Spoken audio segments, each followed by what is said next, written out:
On this day in history, February 15th, 590, Khosrau II is crowned king of Persia. Included in the following is an excerpt from the 1944 edition of the Encyclopedia Britannica, going over the life of Khosrau II.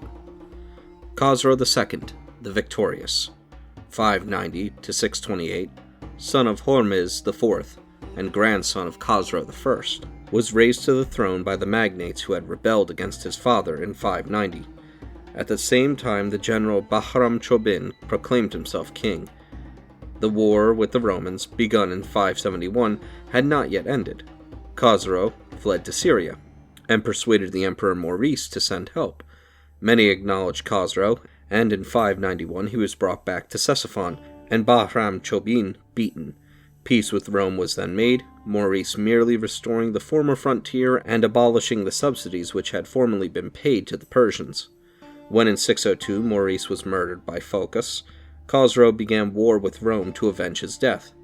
His armies plundered Syria and Asia Minor, and in 608 advanced into Chalcedon.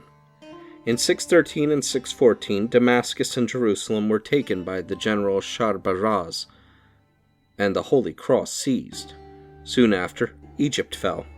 The Romans could offer little resistance, and they were torn by internal dissensions and pressed by the Avars and Slavs.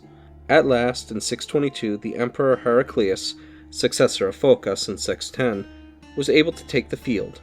In 624, he advanced into northern Media, where he destroyed the great fire temple of Kazakh. In 626, he fought in Lazistan, while Shahabraz advanced to Chalcedon and tried in vain to conquer Constantinople.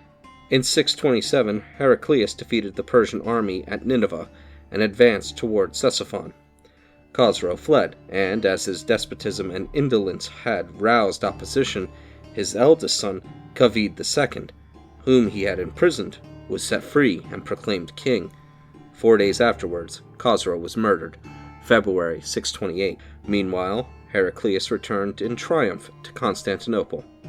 In 629, the cross was given back to him and Egypt evacuated, while the Persian army, from the apparent greatness which it had reached 10 years earlier, sank into hopeless anarchy.